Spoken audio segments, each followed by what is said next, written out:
तेरी पूजा रचाएं, तेरी भक्ति कराएं, है तमन्ना हमें तेरे दरबार आए। मेरे दिन हो शुरू एक तेरे नाम से, एक तेरे नाम से ही मेरी शाम हो।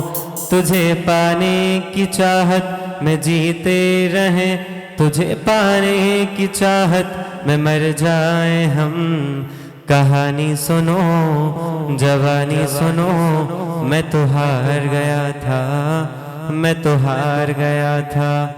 कहानी सुनो जवानी सुनो, तूने थाम लिया था, तूने थाम लिया था। चले वहाँ तो को जोड़ेंगे, गुरुदेव के चरणों में आग्रह करेंगे, हे गुरुवर अपनी अमृतमयी माड़ी हम सभी को प्रदान करने की अनुकंपा करें। हे गुरुदेव नमोस्तु नमोस्तु नमोस्तु गुरुदेव।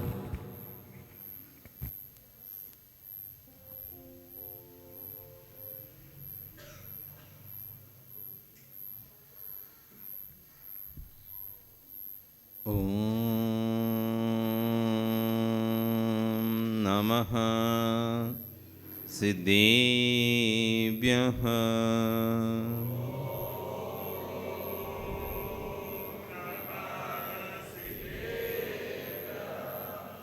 ॐ नमः सिद्धेभ्यः।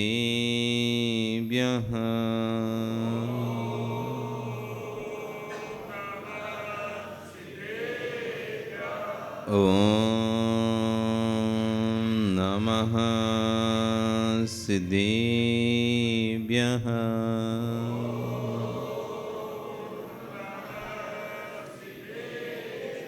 तेरी अनेक गिणाए रोतारी मोह सैर सिर निबिहो।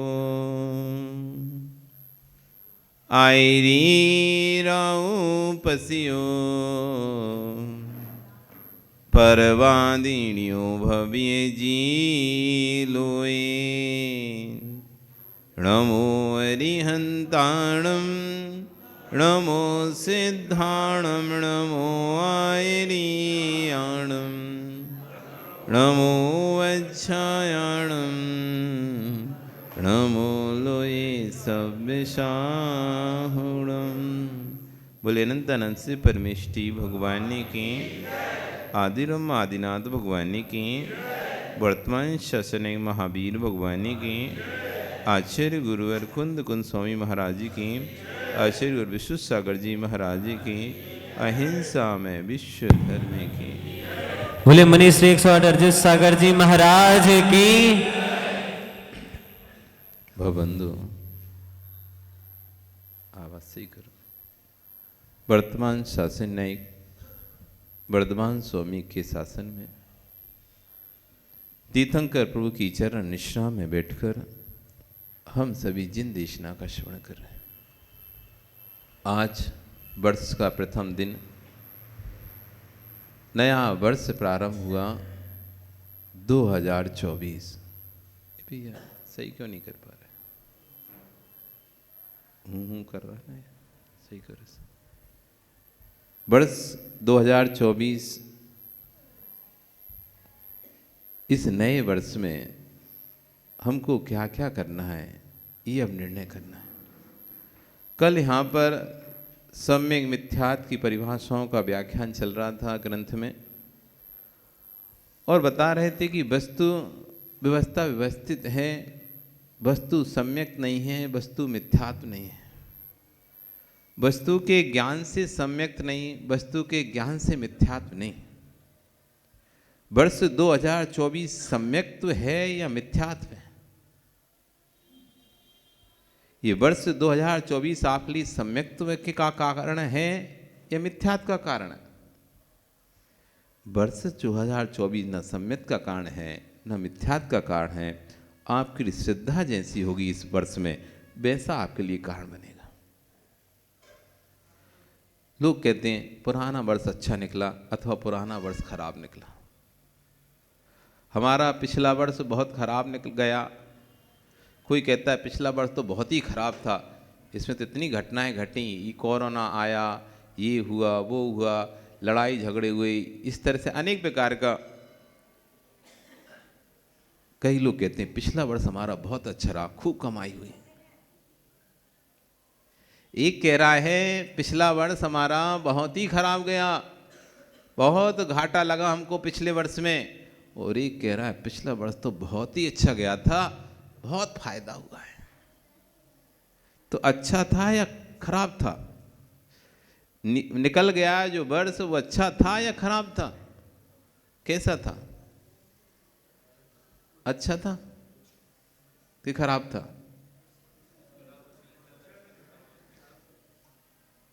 वर्ष अच्छा खराब नहीं था। आपको प्रॉफिट हो गया तो आपको अच्छा लगने लगा, आपको हानि हो गई तो आपको बुरा लगने लगा। वर्ष तो वर्ष ही था। ऐसी ये वर्ष 2024 है, अच्छा निकले, अच्छा आए, ये बुरा ना हो। लेकिन वर्ष में अच्छा बुरा नहीं होता, हमारे भावों में अच्छा बुरा होता है। इसी बात को आचार्य कह रहे हैं, वस्तु के ज्ञान में सम्यकपना नहीं है, वस्तु के ज्ञान में मिथ्यापना नहीं है, वस्तु में सम्यक मिथ्यापना नहीं है। ना तो अरिहंत की प्रतिमा मिथ्यात्व का कारण है, ना कुदेव की प्रतिमा मिथ्यात्व का कारण है। व्यवहार से हम कहते हैं कि सम्मित की आयतन सम्मित का कारण हो और मिथ्यात्व के आयतन मिथ्यात्व का कारण है। वास्तव में ना तो अरिहंत की प्रतिमा सबके लिए सम्मित का कारण बन रही, ना कुदेव की प्रतिमा सबके लिए मिथ्यात्व का कारण बन रही। यहां पर रहने वाले जीव, सेवा करने वाले जीव भी मिथ्या दृष्टि होते हैं। यदि प्रतिमा से सम्यक्त होता, भगवान से सम्यक्त होता, तो फिर तुम सभी सम्य दृष्टि होते हैं।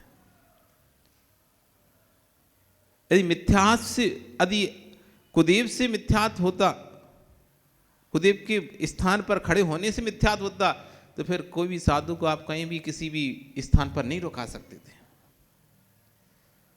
आप विहार करते जब साधु, तो कहीं कोई मंदिर मिलता है, कहीं कोई मठ मिलता है, कहीं कोई स्थान मिलता है, तो फिर तो उस स्थान में रुकने से मिथ्या दृष्टि हो जाएंगे। वहां रुकने से मिथ्यात्व नहीं हो रहा और यहां रुकने से सम्यक्त नहीं हो रहा। जो सम्यक मिथ्यात्व है वो वस्तु में नहीं है, जो सम्यक मिथ्यात्व है वो श्रद्धा में है। तो वस्तु के ज्ञान के साथ वस्तु के सिद्धांत में सम्यक मिथ्यापना है। क्या ऑटो रिक्शा वाले जैन मंदिर के नाम से किसी गली में नहीं लेके जाते हैं? आपको ले जाते हैं भाई, आपको जैन मंदिर के सामने भी खड़ा कर देंगे, खड़ा रहेंगे, परंतु झुकने के भाव नहीं बना पाएंगे। जैन मंदिर का ज्ञान होने से जिन भक्त नहीं हो जाता, क्योंकि जिन भक्ति भीतर का विषय है। कितनी बार आप मंदिर जा चुके, मुनियों के पास जा चुके, कितनी बार जिनवाणी सुन चुके, परंतु एक बार भी श्रद्धा नहीं जा। ये महत्वपूर्ण चीज है। कई बार जिनवाणी हम सुन चुके हैं। था वीर ने उपदेश मुझको सुनाया, भगवान के समोषण में भी विमल तुम गए होगे, भगवान के समोषण में ही प्रकाश चंद जी गए होगे, लेकिन तब भी कल्याण नहीं हुआ। क्यों? था वीर ने उपदेश मुझको सुनाया, मैंने सुना, बिल्कुल सुना, लेकिन गुना ना। हमने सुना, बहुत अच्छे से सुना। यहां भी आप बहुत अच्छे से सुनते हो, एकाग्रचित्त होकर सुनते हो। यदि एक कील भी गिरे तो आपको सुनाई आ जाएगी कील गिर गई। थोड़ी सी खटपट भी होगी ना, नमन थोड़ी सी खटपट भी करेगा ना, तो अपन को लगने लगेगा यार खटपट क्यों कर रहा है, बंद तो कर दे। इतना एकाग्रचित्त होकर आप सुन रहे हो। इससे पहले अभिषेक चल रहा था, इतना हल्ला गुल्ला हो रहा था, साउंड चल रहा था, संगीत चल रहा था, कोई बात भी कर रहा था तो पता भी नहीं चल रहा था। कोई बात भी कर रहा था तो पता भी नहीं चल रहा था। लेकिन अभी इतनी शांति से आप बैठे हो, किसी के हाथ की चूड़ी भी हिलती है तो उसकी भी आवाज आ जाती है। इतनी एकाग्रता से सुन रहे हो। ये एक बार नहीं, कई बार सुना है ऐसे आपने। था वीर ने उपदेश मुझको सुनाया, मैंने सुना पर गुनाह ना। बहुत उपदेश मिले हैं, कई बार मंदिर जा चुके, कई बार संवत्सर में भी पहुंच चुके, मुनियों के पास भी पहुंच चुके, जिनवाणी भी सुन चुके, परंतु एक भी बार श्रद्धा अभी तक जागी नहीं है।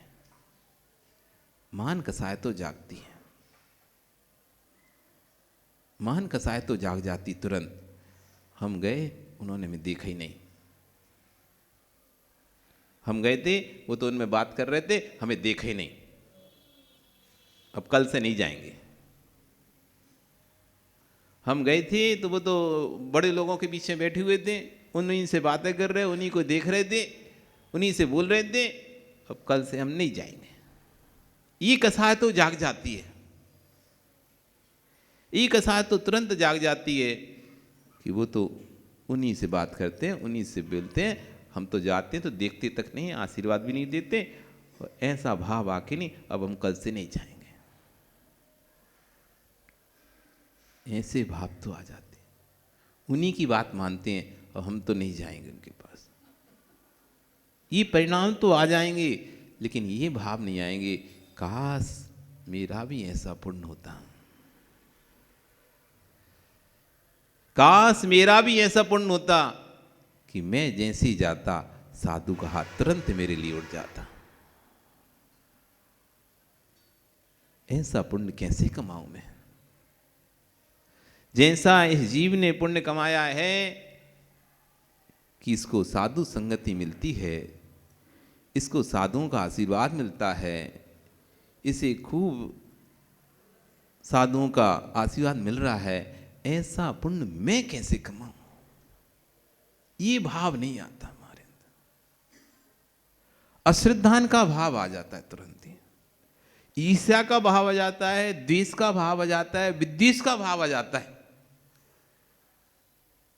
पर ये कभी परिणाम नहीं होता, हे भगवान मुझे भी ऐसा पुण्य मिले, मैं भी ऐसा पुण्य का संचय करूं जैसा इस व्यक्ति ने पुण्य का संचय किया है।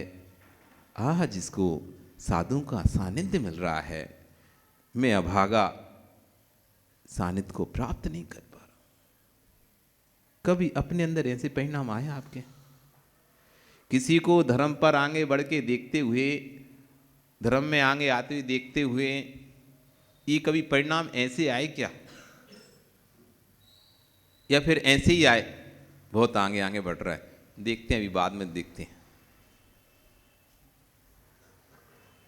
परिणाम कैसे आते हैं आपके? अपने भावों को पढ़ो। अब 2024 आ गया ना, नया अध्याय लिखो, नया पृष्ठ लिखो, नई किताब शुरू करो अपनी। मैं किन किन भावों को करता हूं, कैसे कैसे भावों को करता हूं और क्यों करता हूं? क्या इन भावों को करने से मुझे पुण्य का बंध होगा? ऐसे भावों को करने से क्या मैं पुण्य का संचय कर पाऊंगा? अपने ही अंदर स्वयं से प्रश्न करो। हम जब किसी के बारे में बुरा सोचते हैं, किसी के बारे में बुरा बोलते हैं, किसी के बारे में बुरा कहते हैं, तब स्वयं से एक प्रश्न किया करो, इन परिणामों से मैं क्या पुण्य का संचय करूंगा? क्या ये परिणाम मुझे पुण्य का संचय देंगे? किसके लिए मैं इतना पाप का संचय कर रहा हूं? किसके लिए? जिसके भी राग में हम संचय कर रहे हैं पाप का, क्या वो मेरा साथ देगा? जिसके भी लिए हम राग द्वेष कर रहे हैं, राजनीति कर रहे हैं, षड्यंत्र रच रहे हैं, या अंतरिंग में कुछ भी सोच रहे हैं, मायाचारी कर रहे हैं, क्या वो मेरा साथ देगा? जीवन में कई बार आपके ऐसे समय निकले होंगे, या ऐसे समय आए होंगे कि जब तुमने जिसके लिए दूसरों से लड़ाई मोल ली थी, जिसके लिए दूसरों को से बुराई मोल ली थी, जिसके लिए तुम दूसरों से झगड़े थे, वही आपको कन्नी काट दिया। जिसके लिए आपने दुनिया से बैर मोल लिया, उसी ने ही आपसे लड़ाई कर ली, और जिससे आपने लड़ाई करी थी उससे मित्रता कर ली। आपने लड़ाई करी उसके लिए दूसरे से, और समय ऐसा बदला उसने तुमसे लड़ाई कर ली और उससे मित्रता कर ली, जबकि तुम्हारा कोई भी उससे संबंध नहीं था लड़ने का, इसके लिए लड़े थे तुम उससे। हम दूसरे के राग में दूसरे को गिराते हैं, दूसरे के राग में दूसरे को उठाते हैं, बाद में पता चलता है वही हमको एक तरफ कर देता है। फिर हम पूरी जिंदगी बस यही कहते हैं, देखो हमने उसके साथ ऐसा किया, उसने हमारे साथ ऐसा किया, हमने तो उस दुनिया से बुराई मोल ली उसके लिए, और उसने मेरे साथ ऐसा किया। इसलिए अपने परिणामों को पढ़ो कि मैं जो राग देश कर रहा हूं ये किसके लिए, क्यों, और प्रवचन होना चाहिए मार्मिक, जो हृदय में पहुंचे उसका नाम है प्रवचन। ऊपरी बड़ाई या किसी की प्रशंसा या घर गृहस्थी की बातें करना, इसका नाम प्रवचन नहीं है।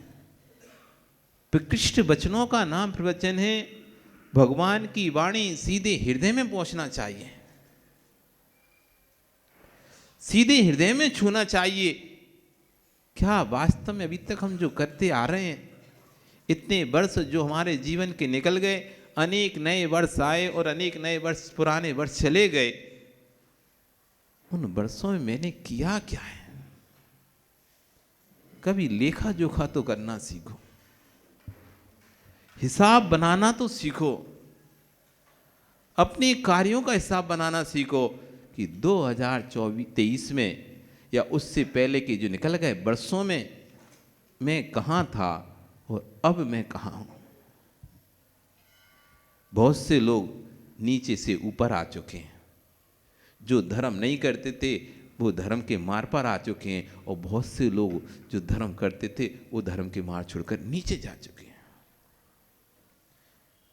कई जीवों से पूछते हैं, क्यों भैया अभिषेक पहले करते थे महाराज बहुत, अब बंद कर दिया, पहले खूब किया अब बंद कर दिया। बंद क्यों कर दिया? ऐसे ही बंद कर दिया। ज्यादा पूछो, अरे वो परिणाम खराब होते थे, वो कलश नहीं करते थे, वही वही करते रहते थे, वही वही आगे रहते थे, इसलिए भैया बंद कर दिया। किसको बंद कर दिया? तुमने कलश को बंद नहीं किया, तुमने अपने पुण्य के रास्ते को बंद कर दिया। तुमको लग रहा है हमने दूसरे के कारण से कलश करना बंद कर दिया, दूसरे कारण से मंदिर में आना बंद कर दिया। तुमने दूसरे कारण से कलश करना बंद नहीं किया, मंदिर आना, तुमने दूसरे के कारण से अपने ही पुण्य के जो दरवाजे थे अपने ही हाथ से बंद कर दिए। अपने हाथ से हम स्वयं अपने हाथ से अपने पुण्य के दरवाजों को बंद करते हैं, वो पाप के दरवाजों को खोल लेते हैं। गुरु के पास जाना बंद कर दिया। आदमी को जब गुस्सा आता है तो सबसे पहले यही काम करता है। समाज में लड़ाई झगड़ा उसका हुआ, आपस में तू मैं हुआ, शादी में जाना बंद नहीं करेगा, रिसेप्शन में जाना बंद नहीं करेगा कि अब मैं खाना में नहीं जाऊंगा, इसमें नहीं, उसमें बंद नहीं करेगा, उसमें तो जाऊंगा। मंदिर जाना बंद कर देगा, गुरुओं के पास आना बंद कर देगा, जो धार्मिक क्रियाएं हैं उनको करना बंद कर देगा। वो अपने सारे पुण्य के रास्तों को स्वयं बंद कर लेगा। फिर कहेगा, देखो तो घर में कितनी समस्याएं हो रही हैं, कितना कष्ट है, संकट है, पीड़ा है। अब सारे पुण्य के रास्ते जब हम बंद कर ही चुके हैं तो कष्ट संकट के रास्ते तो खुल ही जाएंगे। इसलिए नए वर्ष में क्या करना है? श्रद्धा को जागृत करना है।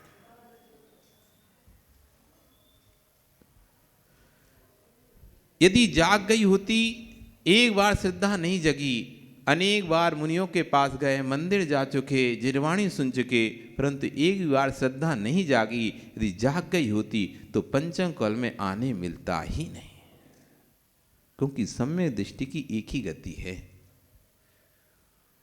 वो है स्वर्ग की गति। सम्यक दृष्टि जीव यदि पहले आयु बंद ना करे किसी भी गति का, तो नियम से वो स्वर्ग ही जाता है और वैमानिक देव बनता है। नियम से स्वर्ग जाता है और वैमानिक देव बनता है। आयु बंद कर लिया है उसने, तब भी वो उस गति में जो भी उत्कृष्ट पद होता है उसको प्राप्त करता है। यदि आयु बंद नरक गति का किया है तो नरक गति में भी कम से कम आयु को प्राप्त करेगा। पहले सागर से नीचे, पहले नरक से नीचे जाएगा ही नहीं।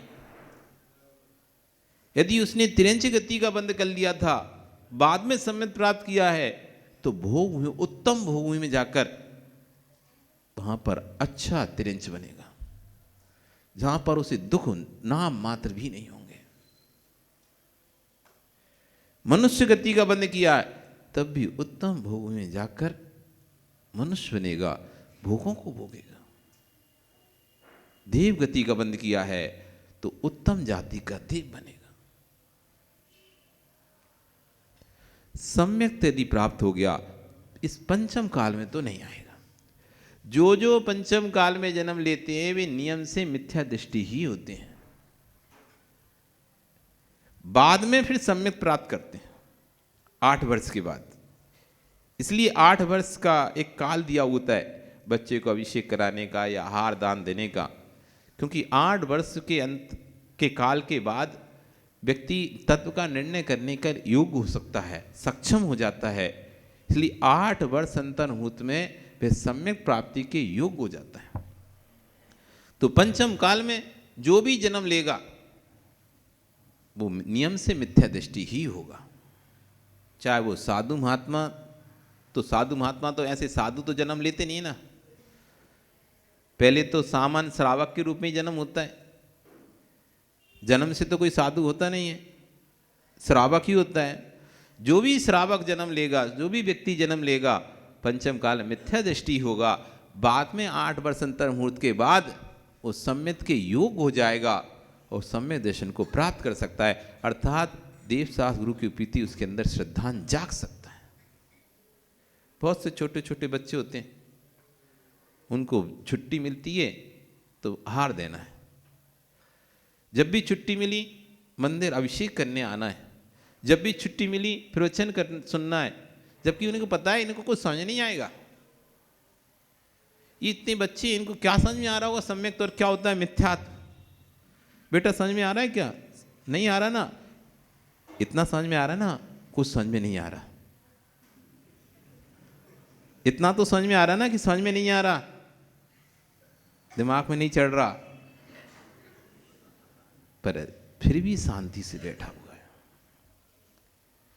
फिर भी छोटे छोटे बालक शांति से बैठे हुए हैं, ये अपने अंदर सम्यक का बीजारोपण कर रहे हैं। अभी सुन रहे हैं, बाद में इनको वही जो देशना लब्धि है वही इनको सम्यक का कारण बनेगी। तो 8 वर्ष के बाद जीव के अंदर ये योग्यता आ जाती है, वो निर्णय कर सकता है कि वस्तु स्वरूप क्या है, गुरु किसे कहते हैं, भगवान किसे कहते हैं, सच्चा देव कौन होता है, सच्चा गुरु कौन होता है, सच्चा शास्त्र कौन होता है, इसका निर्णय करने की सामर्थ्य आ जाती है। इसलिए ये सम्यक के योग हो जाते हैं। एक छोटे बालक जो कि अभिषेक के लिए लालायत हैं, आहार दान के लिए लालायत हैं, और एक वह व्यक्ति जिसे ना तो कभी अभिषेक की इच्छा होती है, ना भगवान के दर्शन की इच्छा होती है, ना आहार दान की इच्छा होती है, उसका जो मनुष्य पर्याय है किस काम की? कोई कार्यकारी नहीं। पंचम काल में आए हैं तो इसका तात्पर्य है कि गए तो थे, परंतु प्रदर्शन की दृष्टि से गए थे, दर्शन करने नहीं गए। हम भगवान के गुरु के पास गए तो थे, लेकिन ये दिखाने गए थे हम आए महाराज। ये नहीं कहना हम नहीं आए, ये देखो हमारा वैभव देखो, हमारा पैसा देखो, हमारा रुतबा देखो, हमारा पद देखो, हम गए हैं, हमारा रूप देखो। फिर दर्शन की दृष्टि से गए, दर्शन की दृष्टि से नहीं गए। चार गतियों में गमन का कारण, दुख का हेतु, वस्तु स्वरूप को विपरीत जानना। और वस्तु स्वरूप को जो जानता तो है, परंतु उल्टा ही उल्टा जानता है।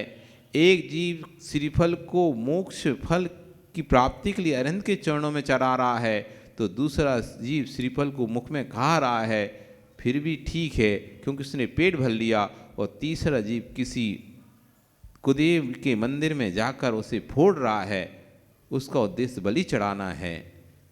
जब तीर्थंकर वर्धमान के हिंसा के प्रभाव से पशु बलि बंद हुई तो लोगों ने संकल्प करना प्रारंभ कर दिया, तब तुम पीली चिटक में दीपक का फल प्राप्त कर सकते हो अरहंत के पादमूल में। तो ज्ञानी बलि के नाम से, जीव होने के नाम से फल को फोड़ा है, तो वह भी हिंसा है, संकल्प ही। हमारे जिन दर्शन में श्रीफल फोड़े नहीं जाते, मोक्ष फल की प्राप्ति के लिए श्रीफल चढ़ाए जाते हैं। हमारे दर्शन में कभी आपने देखा कि श्रीफल फोड़ के नहीं भगवान के पास रख रहे हैं? कभी देखा कहीं मंदिर में? हमारे यहाँ सीधा श्रीफल चढ़ाते हैं, फोड़ते नहीं है। फोड़ने वाला दर्शन नहीं है ये चढ़ाने वाला दर्शन है। ये फोड़ने वाला दर्शन नहीं, ये चढ़ाने वाला दर्शन है। क्योंकि फोड़ना जब ये कब से चालू हुआ? जब भगवान महावीर स्वामी के पहले हिंसा का बहुत प्रचार हो रहा था, तब उनके उपदेशों से अहिंसा का प्रारंभ हुआ। हिंसा होना बंद हो गई तो लोगों ने संकल्पी फिर वस्तुओं में संकल्प करके हिंसा करना प्रारंभ कर दिया। जैसे आटे से मुर्गा बना लिया, उसकी बलि दे दी, चलो काम हो गया। ऐसे किसी ने श्रीफल को सिंदूर लगाया, ये करा, चलो ये मान के कि ये अमुक चीज़ है, और उसको फोड़ दिया। इस तरह से प्रारंभ हो गया। इसलिए आचार्य ने कहा कि हमारे बलि के नाम से, जीव होने के नाम से श्रीफल को फोड़ा है, तो वह भी हिंसा ही है, संकल्पी हिंसा होती है। जिन शास्त्र में श्रीफल फोड़े नहीं जाते, मोक्ष फल की प्राप्ति श्रीफल चढ़ाया जाता है। दिगंबर मुनियों को मूलाचार में बलि के भोजन का निषेध है। यानी किसी के यहाँ पर कोई देवता की पूजा थी, उसने शुद्ध भोजन बनाया देवता के नाम पर, और उस देवता को आहुति चढ़ाकर उसी के में पड़गान करके महाराज को हार करवा दिया। यदि महाराज को मालूम चलेगा, पहले तो जाएंगे ही नहीं, और कदाचित धोखे से पहुंच गए तो अंतराय करके वापस आ जाएंगे। ये देवता के नाम पर ही ये देवता के नाम पर ही क्या, यदि आपने घर में जौनार चल रही है, बेटे की विवाह आदि का भोजन बना है, उसमें से आहार देंगे तब भी नहीं लेंगे। सामान्य लोगों के बीच में साधु आहार नहीं होता है। मूलाचार आप में बलि का आहार का ये वर्णन है कि यदि किसी देवता के निमित्त से आपने प्रसाद बनाने के लिए या चढ़ाने के लिए कोई भोजन, शुद्ध भोजन भी तैयार किया, और आपने सोचा चलो ये वहाँ भी चढ़ा देंगे और आहार भी, आज चौका भी लगा लेंगे और आहार भी करा देंगे, दोनों काम। यदि साधु को पता चलता है यदि इसने इस तरह का भोजन बनाया तो वो नहीं लेंगे, और यदि बीच में पता चलता है तो अंतराय कर लेंगे। यदि आपने सोचा चलो आज बेटे की भी शादी है, एक काम करते हैं, चौका लगाते हैं, उसी में से इतना बना लेंगे कि वो ही बेटे की शादी में लोगों को खिला देंगे, जो भी सूद के लोग आएंगे, सूद के लोग उनको भी खिला देंगे, और वही महाराज को भी खिला देंगे। दोनों काम बनाना तो था ही, मतलब व्यक्ति सोचा सूद का बनाना ही है हमको। आप कभी कभी होता है कि आप गृह प्रवेश कराते हो, उद्घाटन कराते हो, तो कोई भैया जी या किसी को बुलाते हो, तो वो कहते हम तो 16 का खाएंगे, तो आप सोचते हो एक काम अच्छा है, अब भैया जी को तो 16 खिलाना ही पड़ेगा, अब बुलाया उनको तो अपन ने, तो एक काम आज चौका ही लगा लेते थे, तो उनको तो बनाए खिलाने के लिए बना ही रहे हैं, तो महाराज का भी हो जाएगा। यदि इस तरह से आप करते हो तो आपको दोष लगता है, और महाराज को पता चल जाएगा तो वो आपके घर आएंगे नहीं। कि इन्होंने बनाया दूसरे के निमित्त से है, बनाया इस निमित्त से है, श्रावक के निमित्त से है, और उसमें से आपको दे रहे हैं तो वो नहीं लेंगे। तो बलि के ज्योनाड़, घर में ज्योनाड़ चल रही है, मतलब ज्योनाड़ समझते हो ना, जीवन, जीवन, पंगत, पहले पद कहते पंगत, तो उसको बुंदेलखंडी ज्योनार बोलते हैं। पंगत चल रही है, घर में ज्योनार चल रही है, बेटे के विवाह आदि का या गृह प्रवेश आदि का भोजन बना है, उसका भोजन बना है, और उसमें से आप आहार देंगे तब भी नहीं लेंगे।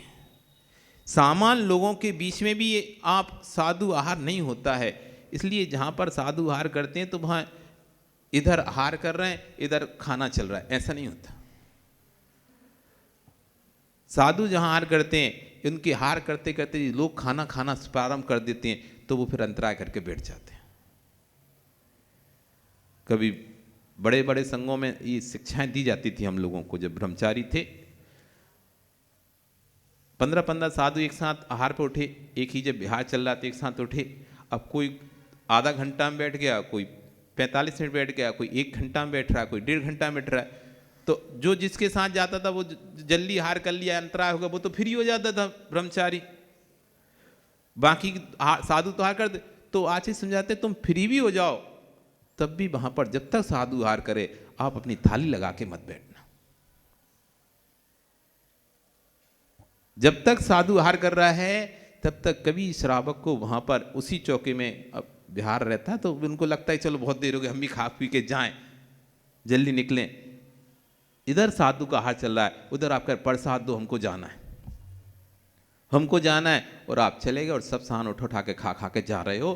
तो वो कह रहे हैं यदि ऐसा होता है तो साधु अंतराय कर सकता है, कि जब श्रावकों के बीच में साधु का हार नहीं होता। अब वहाँ भी श्रावक भी खा रहे हैं और साधु भी हार कर रहे हैं, वहाँ लाइन से बिठा दिया। अब तुम सोचे कि एक साधु बचे, कब तक हम इनके लिए इंतजार करेंगे, बैठेंगे, तो ये अपना हार करें, हम अपनी थाली लगा के बैठ जाते हैं। यदि उनको दिख जाता है और उनको पता चल जाता है तो फिर वो अंतराय कर देते हैं।